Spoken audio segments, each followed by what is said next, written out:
Hello and welcome to another episode of Quick Spin, the Autoweek podcast that brings you into the automobile. Today we are diving into the 2020 Acura NSX, the V6 hybrid supercar. You can take a look at that NSX on our Instagram page. That's at Autoweek USA. And don't forget to head over to Facebook. Drop a like, subscribe, and do everything you do on Facebook. Don't forget to comment on posts and all that other fun stuff. But before we jump into this NSX conversation, we have to pay the bills. Our friends at Road & Trek have some big news to share. The premium lifestyle magazine for the automotive enthusiast is now fully loaded. Become a member of the Trek Club and receive 6 supersized double issues a year, plus access to digital content, dozens of partner privileges, exclusive invites to editorial events, and first dibs on insider automotive events both online and around the world. Hop on in by visiting roadandtrack.com/join. That's ROADANDTRACK.com/JOIN. And without any further ado, Robin, tell me about this Acura.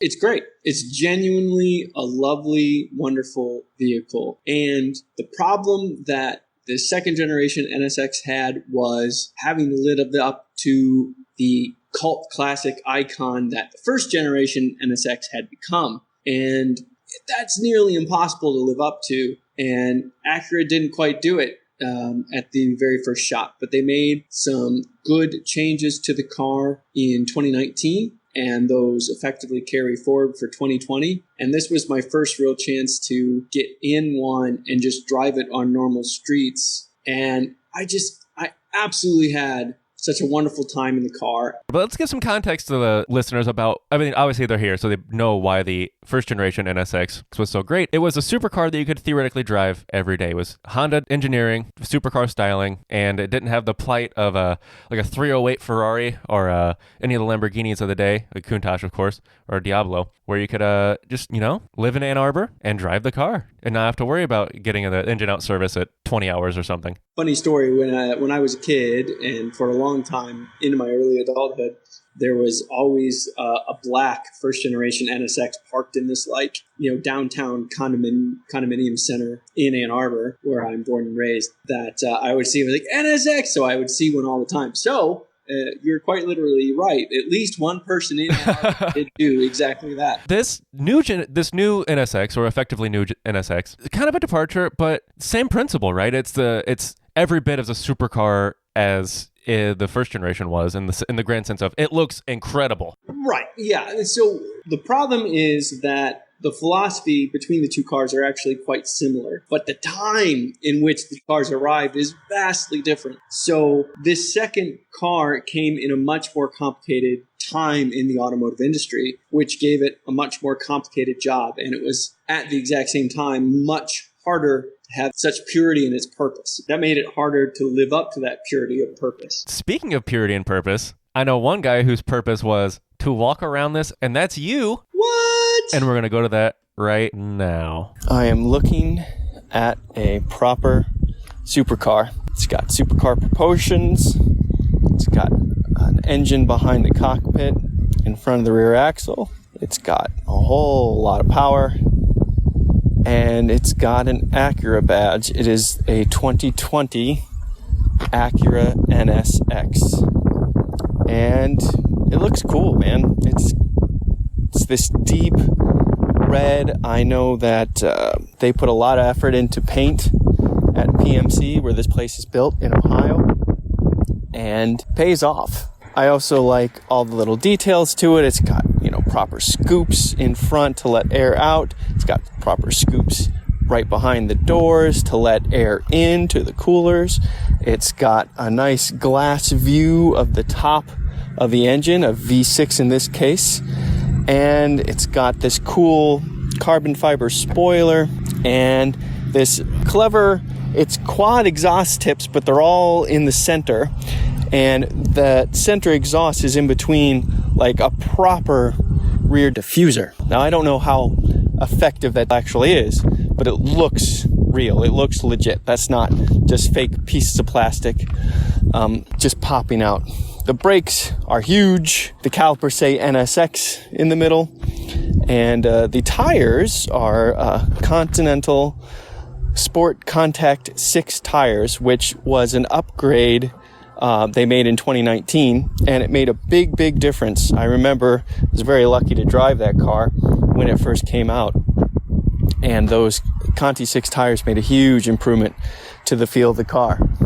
And now I finally get a chance to see how this thing feels on the road. And we are looking forward to you driving it. But a couple things to touch on. One, excellent walk around, as always. Two, you're not joking about the facility that they build these things. They are not joking around. They take it very seriously. It's hand built in the plant, which is just like the small little corner of a very huge automotive plant. So it's a plant within a plant, and the amount of detail they go through is quite impressive. Like you say, takes them 5 hours to build it. I think is roughly the time they've told me. And then what I find quite impressive is they run through a test of every engine to make sure that it meets tight tolerances to work. But then they also break the engine in on the dyno. And they like to say, and they seem honest about it, they say you can do a high-end launch right out of the dealership. Probably not recommended in terms of like local authorities and things like that, but in terms of if you can go from the dealership to the drag strip, I think was their lovely little catchy term. That's important for a lot of people. Exactly, and it is. It is because you know that it's broken in correctly. They have a very specific break-in process that heats up the oil just so, wears in the parts, runs a certain RPM. So you're not like, kind of like I'm in the ballpark of what it should be done. I didn't go too crazy. No, it very specifically went through this process, and you don't have to worry about it. And that puts the stress of that off of you the second you get off the car. The other thing is with the paint, I mean, it's something like 10 or 12 coats of paint and clear coat and everything when they're all done. So yeah, they put a lot of effort into giving the car up that paint job. But more than anything, I really love the profile of the car. I love its proportions. It's got this super low squat look, really stunted front and back, short overhangs front and rear. And you've got this really nice silhouette that leads with just long, steeply raked windshield, sloping, and then cuts in back and then just kind of gets cut off by this cool carbon fiber spoiler. So it just looks the business. I really love it. I'm gonna have to agree with you on this one. It is a gorgeous car. But the time that we've all been waiting for, I believe, and you hinted at this a few seconds ago, you took this on a little drive, and we're gonna go to that right now. Let's do it.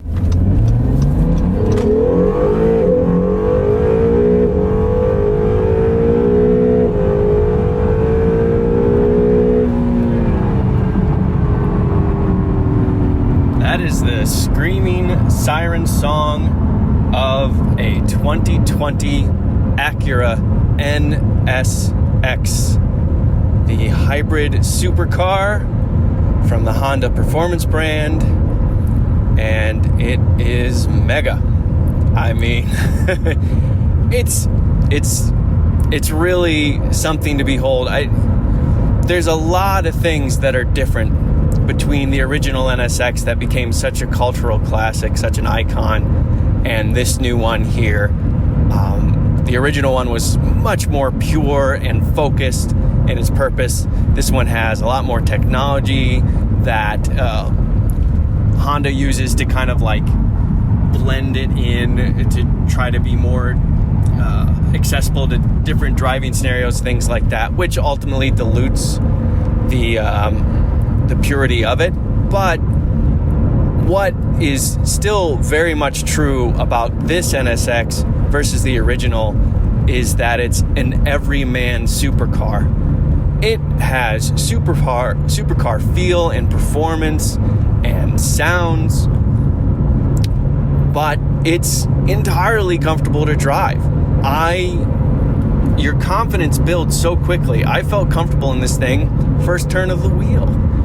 There's none of those like supercar idiosyncrasies that you have to get used to or get over, learn not to be intimidated by. This doesn't have that. You can be in this car, and in terms of comfort, of driving comfort, this is a two-door, two-seater TLX or RDX even. But then, God, you just got so much power.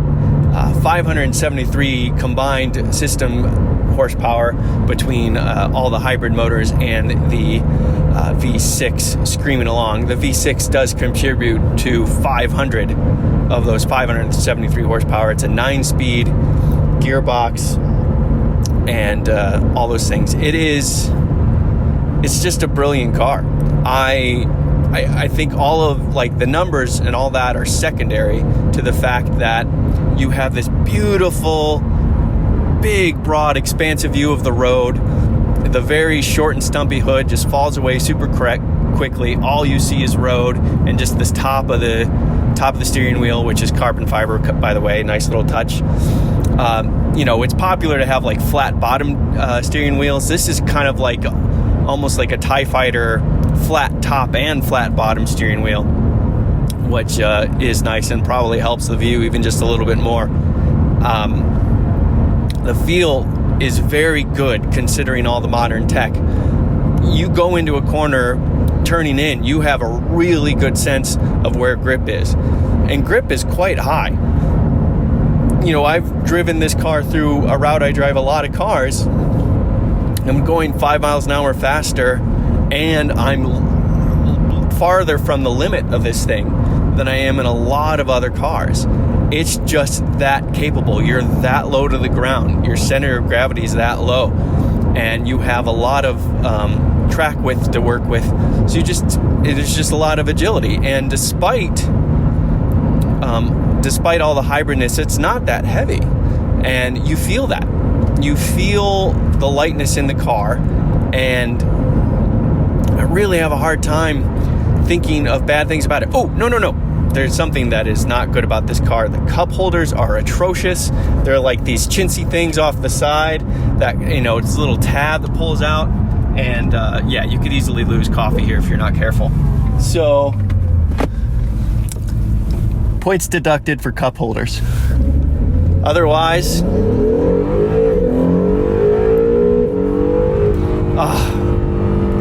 just enjoy it. Just enjoy it. God, so good.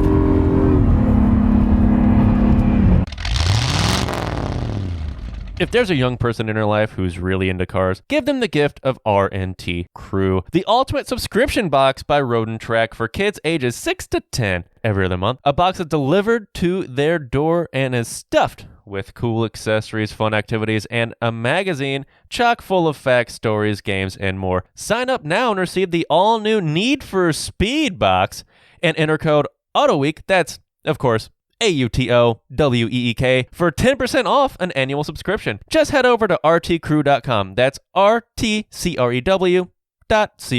and use the code Autoweek. Well, you know how I love coffee. It means I'm not going to be buying this NSX, Mr. Warner. But with a quick spin, we dive into the essence of the automobile. And I mean, you've kind of touched on it a little bit, but Mr. Warner, what is the essence of the Acura NSX? In kind of a weird way, the fact that the cup holders are so chintzy, that is almost even adds to the appeal of this thing. It's like this car purpose is for driving. And I think the essence of this car is actually the exact same of what the essence of the original NSX is, which is just purity of the drive. And you, the driver, just have to know that that's still there as long as you don't try to clutter it up with fussing with the drive modes too much and fussing with the modern technology too much. I want to say, held true. I never put this car in quiet mode at all. In Sport Plus, it's an absolute gem. The way the hybrid system works gives you a little bit more. You can rotate the car a little bit. You can really aggressively turn and you can do so much. So the essence of this car is just a beautiful driving experience without the stress that often comes with exotic car driving. So it's purity of the drive. Purity of the drive and purity of the podcast. I think that's a good time to wrap it up. Rob and I agree with you wholeheartedly. The car's fantastic. Thank you so much for listening. Thank you for tuning in. Thank you for everything. Don't forget to subscribe if you haven't. Don't forget to head over to the Apple Podcast Store or wherever you get this bad boy. Drop us a review. Let us know how we're doing. Let us know what you want to hear in the future. And with that, stay tuned for next week.